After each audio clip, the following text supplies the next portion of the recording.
Salut tout le monde, bienvenue dans le numéro 161, épisode 161 aujourd'hui, du meilleur est à venir, LMV pour les intimes. Pourquoi je dis ça, mais bon, c'est toujours intéressant. Et comme d'habitude, très heureux de vous retrouver. J'espère que vous avez passé un excellent week-end, que vous avez pu vous reposer et que vous êtes repartis sur les chapeaux de roue. Parce que les lundis qui refroidissent comme ça en ce moment en France, eh ben ça change. Hein. On était habitué quand même à quelque chose d'un peu plus, comment on va dire, d'un peu plus chaud, même très chaud. Et puis d'un coup, boum, les températures tombent. C'est pas très agréable, mais enfin, après tout, hein, c'est la météo et on voit que la météo en ce moment est un petit peu folle, un petit peu folle. Alors, qu'est-ce que je fais là? Oui, qu'est-ce qu'il me dit YouTube, Facebook. Elle m'a dit quelque chose, je sais pas quoi, mais bref, c'est pas grave.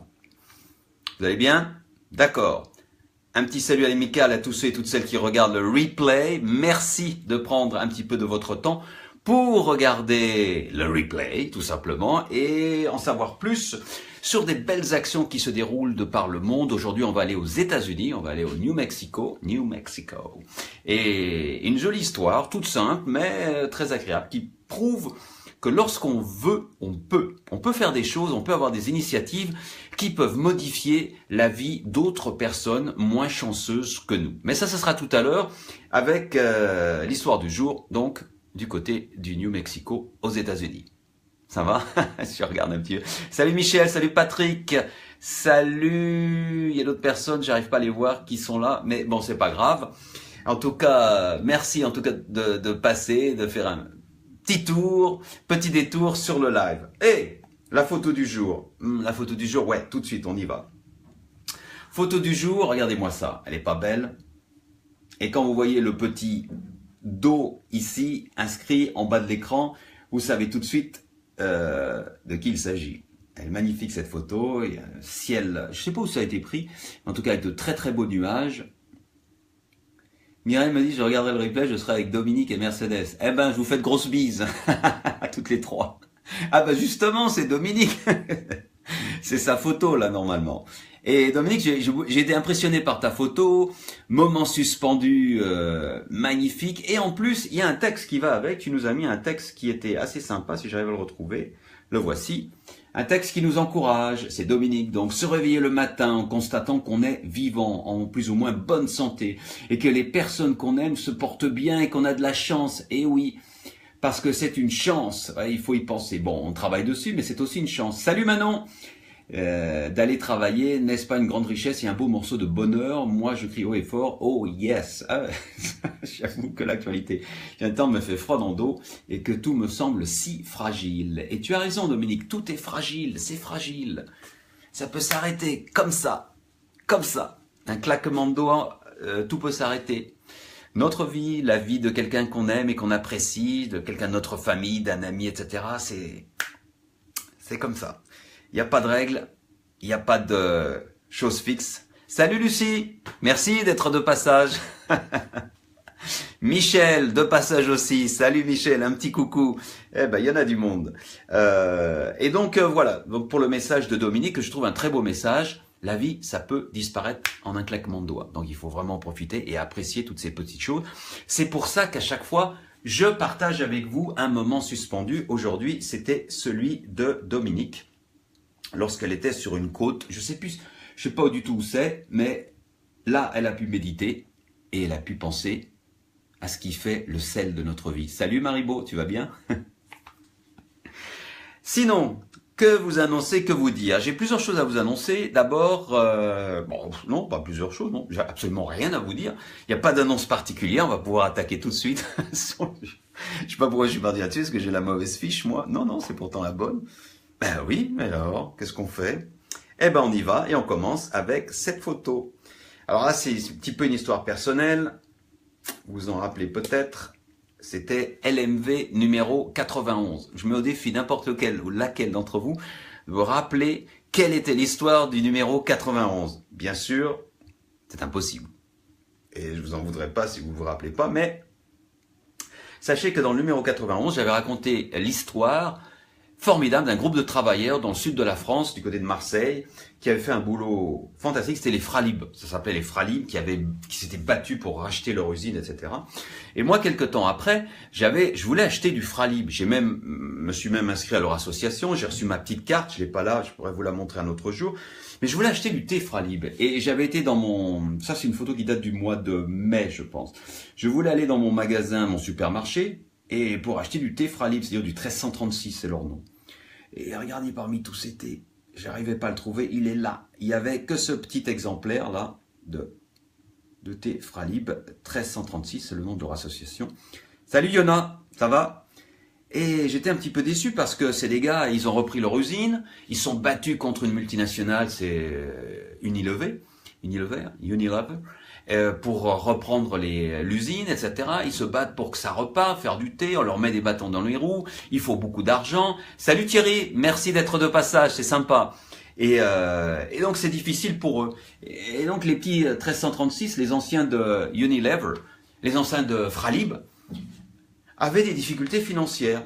Et il se trouve que je viens de voir passer un article, ils se relancent, ils vont faire un autre crowdfunding, et ils relancent leur fabrication. Et là je leur fais carrément de la pub parce que si vous achetez du thé, achetez ce thé, ça va directement aider des gars qui moulent la chemise et pas des multinationales. Ils viennent de relancer des thés en vrac.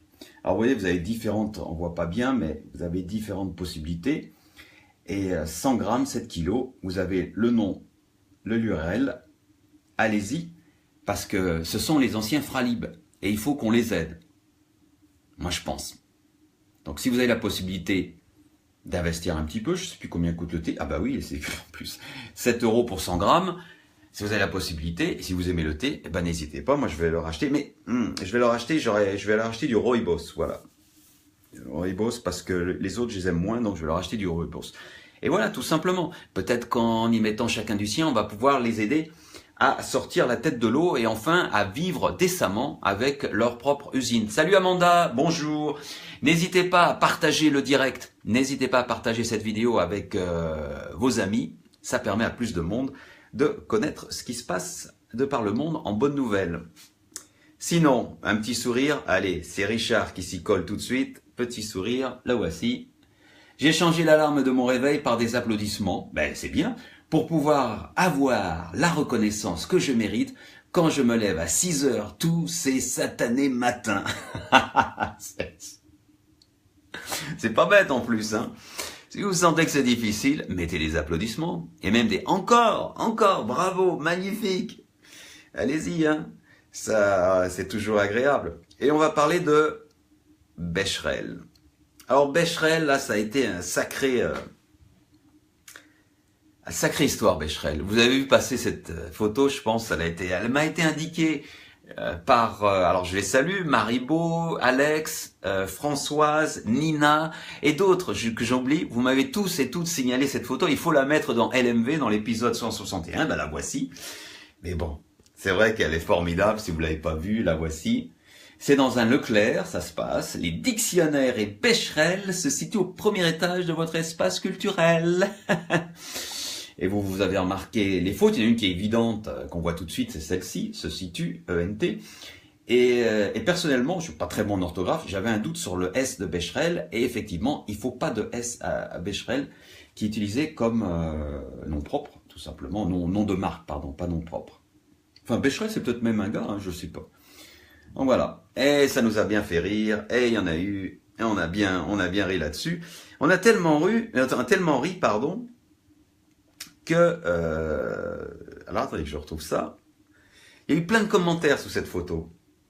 Et un commentaire d'une dame, j'ai caché son nom, et j'ai pas pu m'empêcher. Alors, hop, le commentaire de cette dame, qui s'appelle Nadine. Vendre des Becherel avec une pub pareille, il y a de quoi désorienter les élèves. Bonjour la grammaire. Et là, j'ai pas pu m'empêcher. J'ai pas pu m'empêcher de lui dire, oui Nadine, bonjour ta grammaire. Je suis désolé. C'était plus fort que moi, effectivement, désorienté. C'était pas juste. Je devrais pas faire ça parce que je fais des fautes d'orthographe comme tout le monde, mais celle-là était trop belle parce qu'elle avait bien sûr d'elle. Et j'ai pas pu m'empêcher. D'ailleurs, elle ne m'a pas répondu. Hein. Elle m'a pas répondu. Bah, tiens, quoi que ce soit. Salut Yacine, ça va? Merci d'être de passage. Ah là là là là. On fait tous et toutes des fautes d'orthographe, ça nous arrive. Hein. On n'est pas des seigneurs non plus. Sauf certains et certaines, mais bon, ça arrive. Et puisqu'on est dans le Becherel, tiens, si on faisait une petite tournée de Becherel, j'en ai vu passer quelques-unes, celle-ci est pas mal. Bonjour Françoise, merci d'être de passage. Vous voyez, il n'y a plus rien hein, dans les étagères, je sais pas quelle heure. Merci de demander un vendeur. Ouais, c'est pas mal ça. On espère qu'ils ont trouvé des vendeurs. On continue avec le Becherel, enfin l'esprit Becherel. Alors, je sais pas si c'est un Leclerc ou un autre, bref. Si vous voulez acheter des coucombres, ils sont à 79 centimes. Origine France, hein, c'est du bon coucombre. Hein. Et les coucombres, on les coupe. On les mange en salade. On coupe. Encore une petite dernière, parce que les Becherel, c'est quand même agréable. H&M, les magasins H&M. Votre H&M s'agrandit, bientôt découvrez votre nouveau magasin. Et vous remarquerez l'ordre de l'orthographe. C'est pas un magasin, c'est un mazaguin ou un mazagin. Et en gros, hein, les gars, ils devaient être, ils avaient bu trop de gin, hein, peut-être justement, hein, gin tonic. Et ça leur est sorti. Bon, allez, sinon, on va passer aux choses sérieuses avec Lucien qui partage cette image. Et ouais, hein, ça saute quand même super haut, un cerf, hein, dites donc, hein. 2,50 kg, hein, 2,50 km. Salut Chantal, ça va? Ça va bien? 2,50 km pour les sauts. Petite blague de Mateuil, notre ami monsieur Mateuil, que j'aime bien sur Twitter. Je suis chaud de la braise.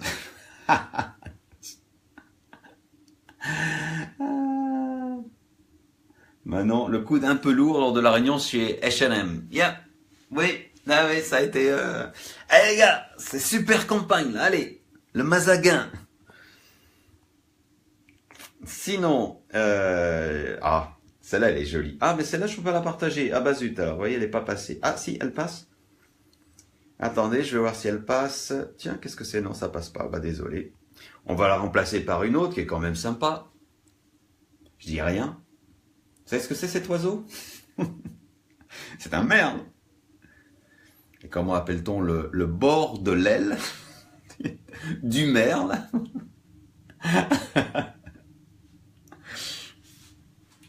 Vous avez trouvé une excuse, hein, si vous... Bordel de merde, qu'est-ce que t'as dit? Non, je parlais de l'oiseau, bien sûr. Hein.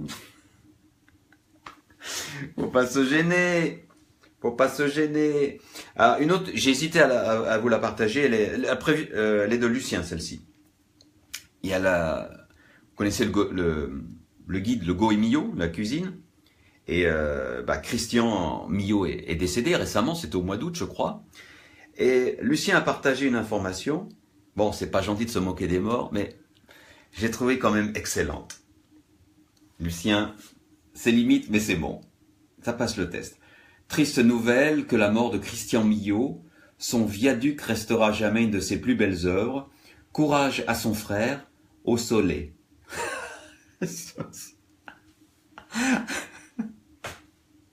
C'est bon, tout le monde a compris. Salut Anne, ça va?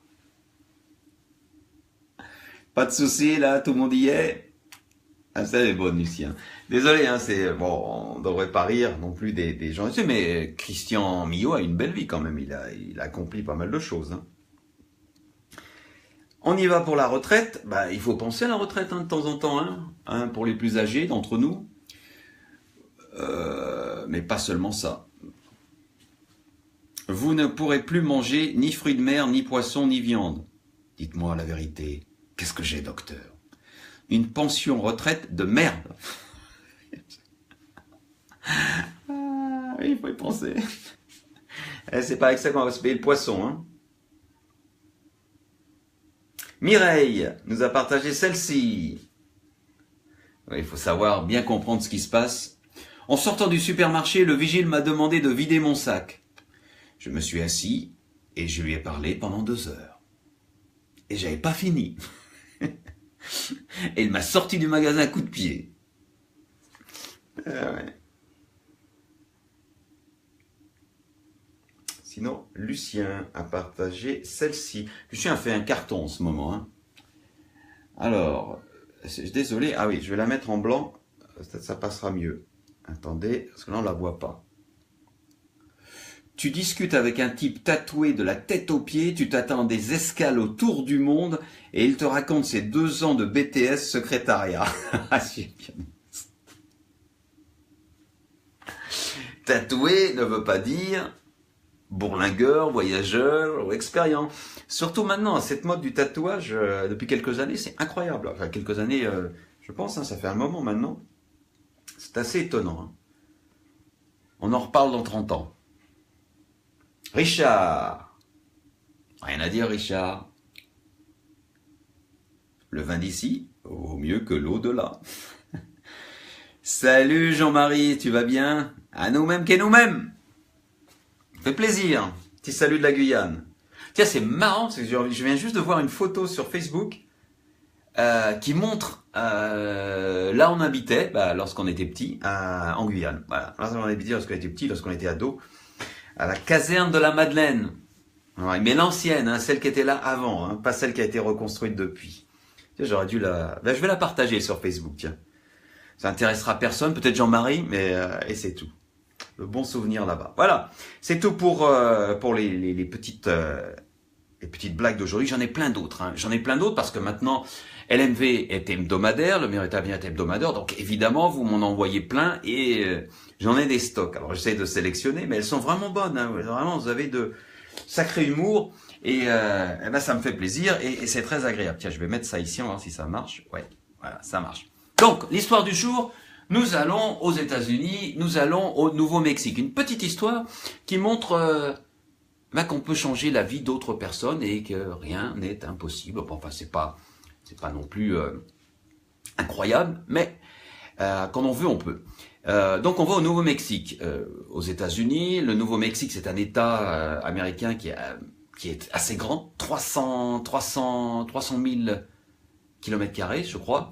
Donc, je ne me trompe pas, ouais, 300 000 km², donc plus de la moitié de la France. Et au New Mexico, eh ben, il y a 2 millions d'habitants. Je ne sais pas si vous avez vu, il n'y a que 2 millions d'habitants. En gros, c'est désert. Ben, c'est du désert de toute façon. Hein. C'est du désert, ça se trouve dans l'ouest américain. C'est du désert, vous voyez, ces images de désert avec ces villes qu'on a fait pousser. La capitale, c'est Santa Fe. Et nous, on va aller à Albuquerque, je vais le dire en français. En anglais, c'est dire Albuquerque. On va aller à Albuquerque. Et cette ville d'Albuquerque, ça va être bien, Albuquerque, il y a 500 000 habitants, donc vous voyez, il y a un quart de la population, et c'est une ville qui est sympa, moi j'aime bien, là, je connais, et pour les artistes, il y a beaucoup d'artistes là-bas qui vivent là-bas, parce que le climat est doux et est agréable, un peu chaud en été. C'est la ville de naissance de Jeff Bezos, le gars d'Amazon. C'est aussi une ville où comment il s'appelle l'écrivain français? Le Clésio partage son temps, vit là-bas, je crois qu'il a même une maison. Il vit dans cette ville.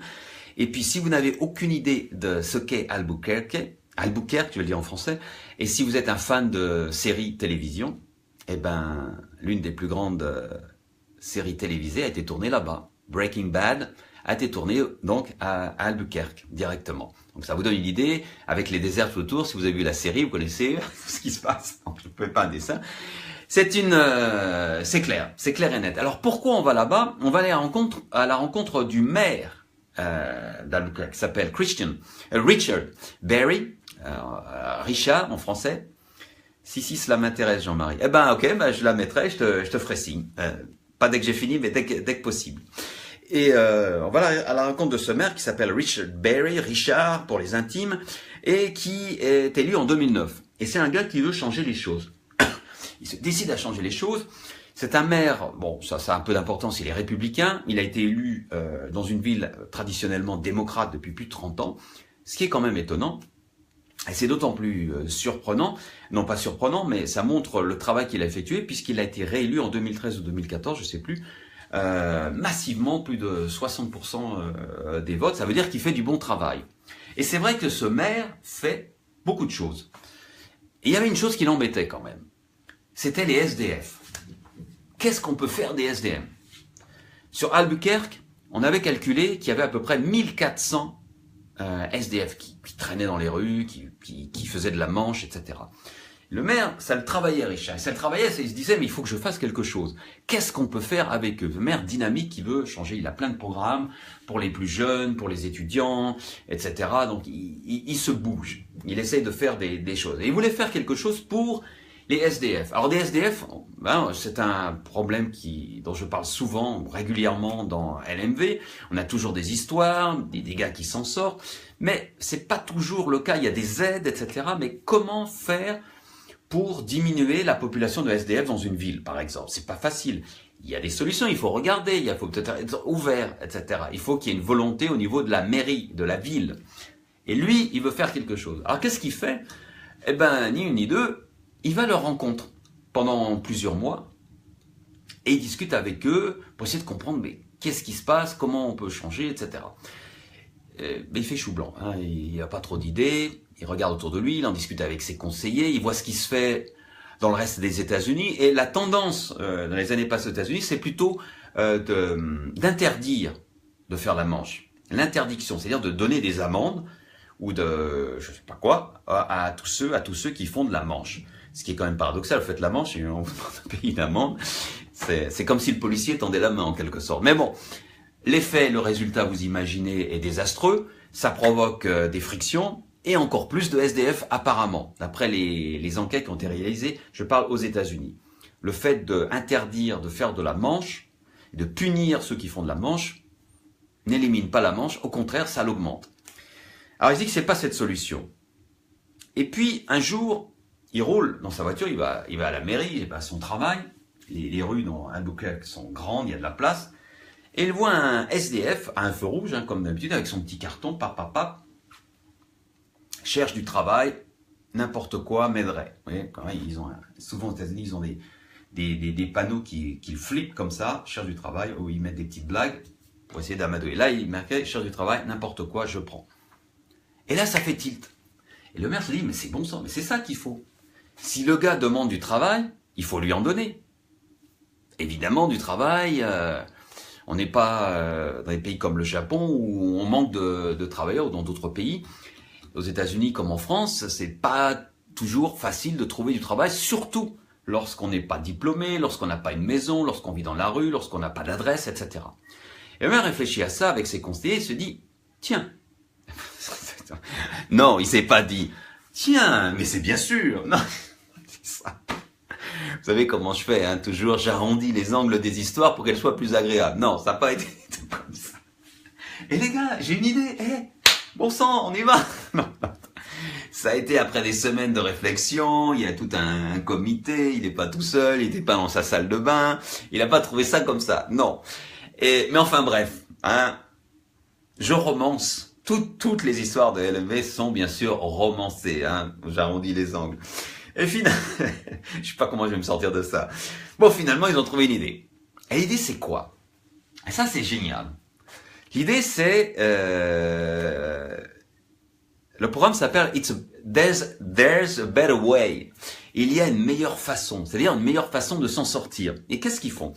Alors, ils ont fait ça avec une association qui aide justement les SDF, qui leur fournit des repas, etc. pour les plus démunis et pour les plus démunis. Et ils ont fait ça ensemble. Le but, c'est quoi? C'est de donner du travail aux SDF. Mais on ne peut pas leur donner du travail comme ça. On ne peut pas leur donner un job, un CDI comme ça, d'un coup. Ce sont des gens qui vivent dans la rue. Et même s'ils ont envie de travailler, ils sont pas prêts à s'intégrer. Mais par contre, on peut leur donner du travail à la journée. Comment ça?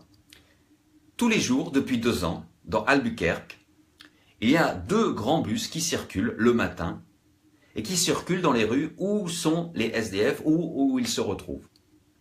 Et ces bus, ils les connaissent maintenant, parce que ça existe depuis 2 ans. Et ces bus leur proposent de monter et de travailler pendant 5 heures à peu près, pour être payés $9 de l'heure. $9, c'est en gros $1,50 au-dessus du minimum, du salaire minimum horaire. Donc c'est quand même pas mal. Donc pendant 5 heures, qu'est-ce qu'ils vont faire? Eh bien, ils vont travailler pour la mairie. Et qu'est-ce qu'ils vont faire pour la mairie? Il y a plein de choses qu'on peut faire pour la mairie. Rappelez-vous, Albuquerque, c'est quand même dans le sud des États-Unis, il fait chaud, les hivers ne sont pas rigoureux, enfin, c'est quand même le désert, mais enfin, c'est pas le froid avec la neige, etc. Donc, il faut nettoyer les rues, il faut enlever les broussailles, il y a plein de choses à faire. Et donc, le bus circule, les minibus circulent, embarquent ceux qui veulent, c'est pas obligatoire, ceux qui veulent travailler, ils travaillent pendant 5 heures, on leur donne un déjeuner gratuit qui est préparé, et en fin de journée, on les amène au sein de l'association, cette association qui s'appelle Saint Martin Hospitality Center, à Albuquerque, si vous connaissez, et là-bas, on leur propose différents services. On leur propose des douches, on leur propose, s'ils veulent, un autre repas, on leur propose une adresse pour pouvoir envoyer des CV et recevoir des offres d'emploi, on leur propose aussi il y a un centre de soutien psychologique, s'ils ont besoin, et il y a d'autres services comme ça. Mais tout ça n'est pas obligatoire. Et alors, donc on lance ça avec les SDF d'Albuquerque, et est-ce que ça marche? Est-ce que... Parce qu'en France, enfin en France ou aux États-Unis, c'est pareil, hein, on a toujours l'impression que les SDF ne veulent pas travailler, qu'ils refusent. Il y en a certains, c'est vrai, ils refusent la société. Mais il y a beaucoup parmi eux qui ont aussi des problèmes psychologiques. Et les problèmes psychologiques peuvent être aidés en fin de journée par ces centres, cette association qui est un centre d'aide psychologique. Mais pendant la journée, en travaillant pendant 5 heures, c'est-à-dire qu'ils travaillent et ensuite ils reçoivent, ils peuvent se sentir mieux. Ils peuvent se sentir, comment on dit en français, rétablis dans leur intégrité.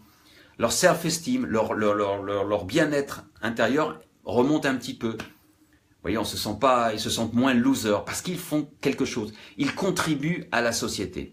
Et tout ça, là, je vous le raconte un petit peu dans le désordre. Mais tout ça, mis bout à bout, fait que ces SDF retrouvent un certain courage, une certaine volonté, un désir de faire mieux. Et ça les encourage à chercher du travail. Et bien sûr, les associations sont là pour les aider. Donc, résultat des courses, ça a été commencé il y a 2 ans. Est-ce que ça fonctionne? Vous en doutez, oui, ça fonctionne. Attention, ça sort pas tous les SDF des rues. Il y en a 1400 à Albuquerque, mais déjà un quart d'entre eux a trouvé un emploi stable.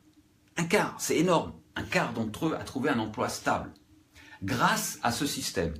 Et tous les jours, 2 bus remplis de SDF travaillent dans la ville. Les bénéfices sont énormes, la ville est plus jolie. La mairie n'a pas besoin d'utiliser ses employés pour nettoyer les rues ou faire d'autres travaux, ramasser les feuilles, etc. Tous les travaux pas de voirie, mais je sais pas comment on appelle ça, mais ces petits boulots qu'on peut faire sans diplôme et sans avoir de formation particulière. En plus, à l'association aussi, il leur propose des formations pour les aider à s'en sortir. Il leur propose même, je ne sais pas comment dire en français, ce qu'on appelle un box, c'est-à-dire un endroit où ils peuvent ranger leurs affaires leurs plus précieuses. C'est fermé à clé et ils peuvent les laisser là. Ils peuvent revenir récupérer leurs affaires. Parce que lorsqu'on est SDF, on a aucune place pour ranger tout ça. Donc tout ça est magnifique et c'est un exemple que maintenant beaucoup de maires d'autres villes américaines viennent découvrir à Albuquerque. Parce que là est une clé. Redonner une chance, ça marche. Mais il faut vouloir le faire, avoir cette initiative et non pas juste punir. Punir, ça marche pas vraiment. D'ailleurs, j'ai vu passer une information, j'ai pas pu la lire. Un casier, oui Marie-Bo, un casier, voilà, une sorte de casier où ils peuvent ranger leurs affaires. Et j'ai vu passer une info sur la Finlande qui est en train de faire un petit peu un petit peu la même chose, qui est en train de donner des logements à ces SDF. Alors je sais pas combien ils ont de logements et combien d'SDF, ça c'est relatif, mais je l'ai pas lu.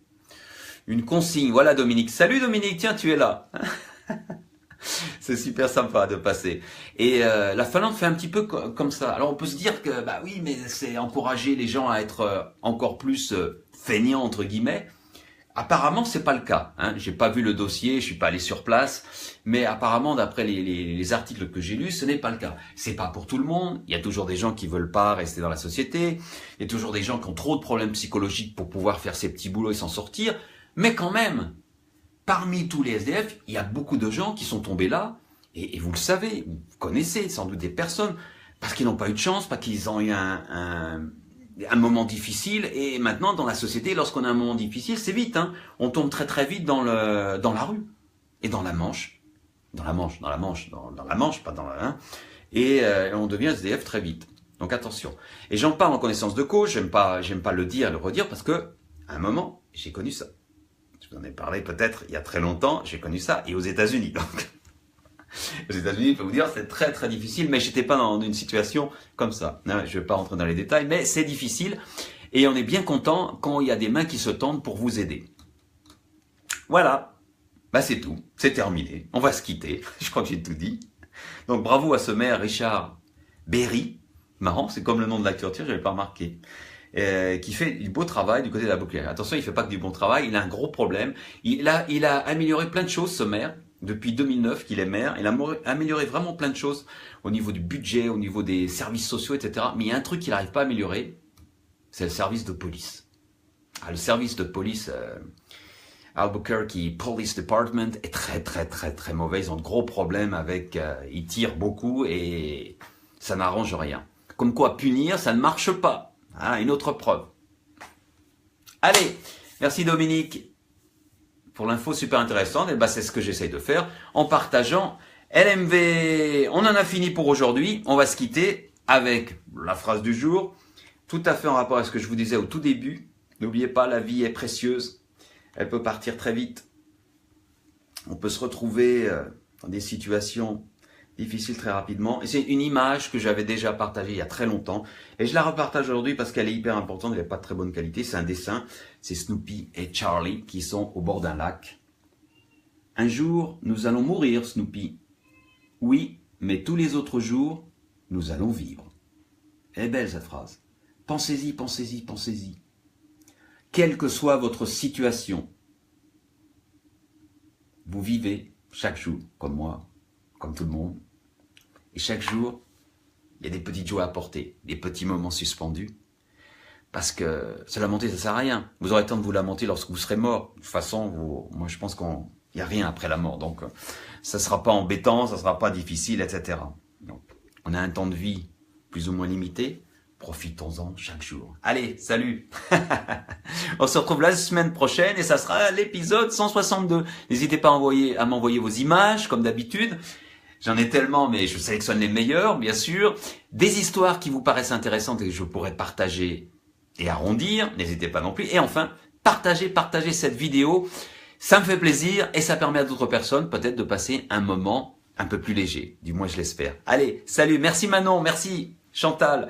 À bientôt. Carpe diem, comme tu dis Manon. Merci. Alors, où est-ce que je termine? Ah oui, le bouton, il est là. Il a changé avec Facebook. Au revoir.